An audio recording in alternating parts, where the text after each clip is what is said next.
પાંડવોનો આંબો છે.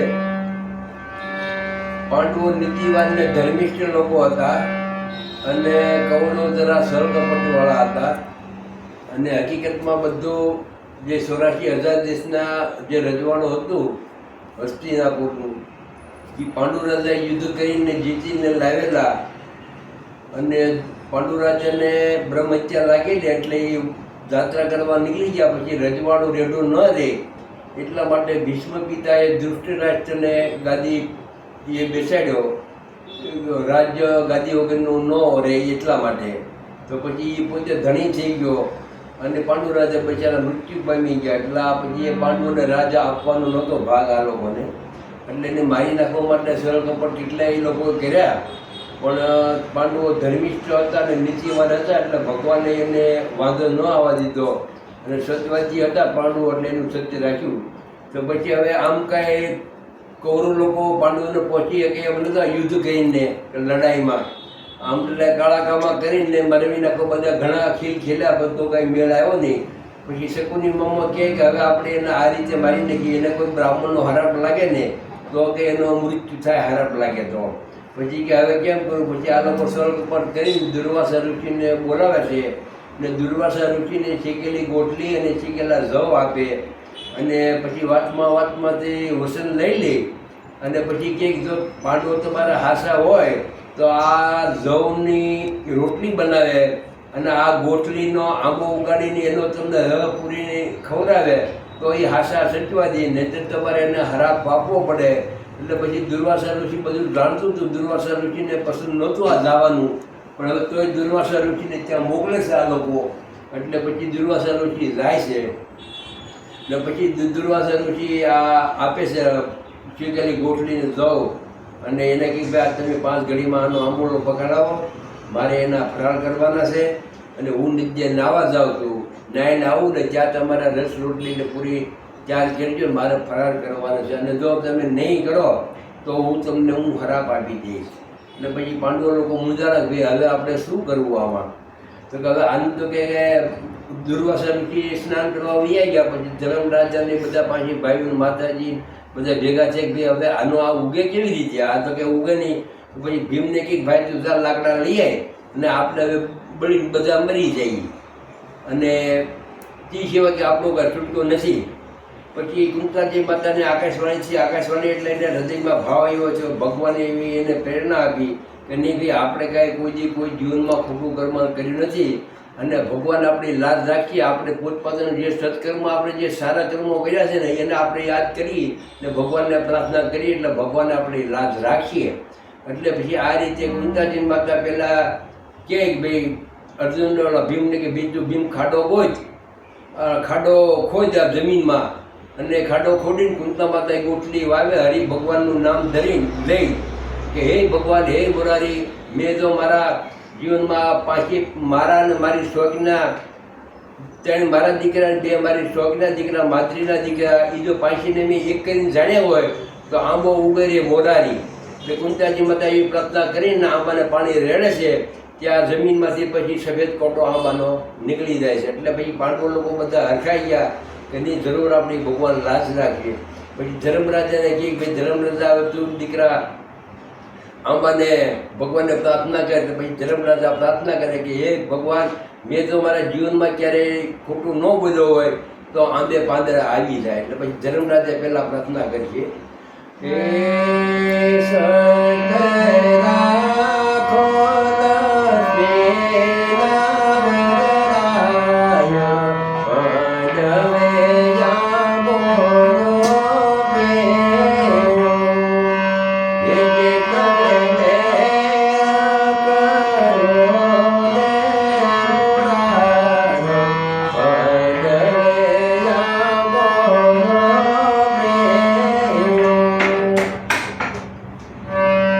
Yeah.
ધર્યો હરિનો ધ્યાન સમરણ કર્યા છે તના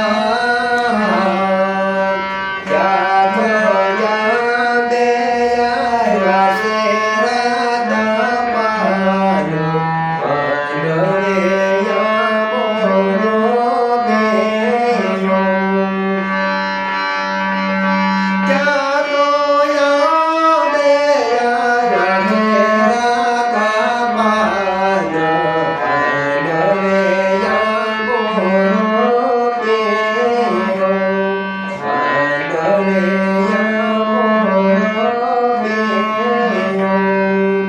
ધર્મરાજાએ ભગવાનનું ધ્યાન કરીને આંબો ને પણ હાથ જોડીને વિનંતી કરી કે આમે રાતા પાંદડા આવી ગયા. પાંદડા જોઈ અને માતાજી બધા પાંડવો ખુશ થઈ ગયા. પછી અર્જુનને કે અર્જુન દીકરા તું હવે તારું સચ પોકાર અને ભગવાનને પ્રાર્થના કરી. એટલે અર્જુન પછી ભગવાનને પ્રાર્થના કરે છે હે ભગવાન મેં યુદ્ધમાં ક્યારેય પણ પીઠ બચાવી હોય એ દુશ્મનને મેં જો બાણ માર્યું હોય ને પાછળથી મેં ઘાય ન કર્યો હોય તો આ આંબે ડાળીખ્યું ચારે બાજુ ફૂટી જાય. પાન તો આવી ગયા, હવે ડાળીખ્યું કે ફૂટી જાય તો આંબાને તો પછી અર્જુન ભગવાનને પ્રાર્થના કરે છે કે ભાઈ મેં હે ભગવાન કોઈ દી મેં પીઠ પાછળથી ઘા ન કર્યો હોય તો આંબે ડાળીખ્યું આવી જાય. એ યર્મુણમાં સતવાદીઓ ને હૃદયમાં રાખ્યા જગદે સમરણ કર્યા શ્રી કૃષ્ણ તના એ યર્મુણમાં સતવાદીઓ અને હૃદયમાં રાખ્યા જગદે કૃષ્ણ તના સમરણ કર્યા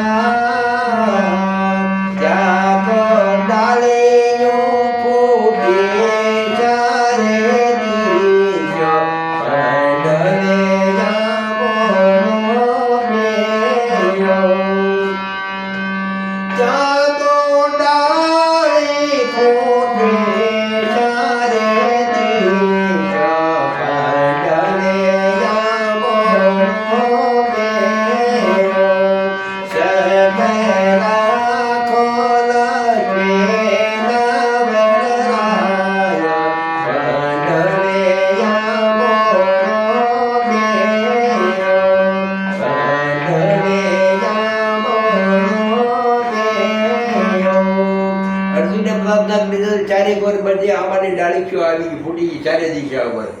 ડાળીખ્યું લઈને બધા રાજી થઈ ગયા. પછી કુંતા માતાજી કે ભીમને કે તું આવે દીકરા ભગવાનને પ્રાર્થના કે તારું સત પોકાર.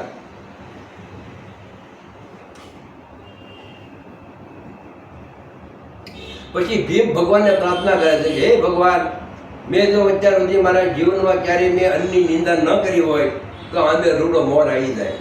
કાસું પાકું ખાટું ખોરું ગમે તેવું ઝેરવાળું હોય તો મેં ખાધેલું છે, કોઈ અન્નની મેં નિંદા નથી કરી. અને હે ભગવાન મેં જો નિંદા ન કરી હોય તો આંબે મોર આવી જાય. એ ભીમના મનમાં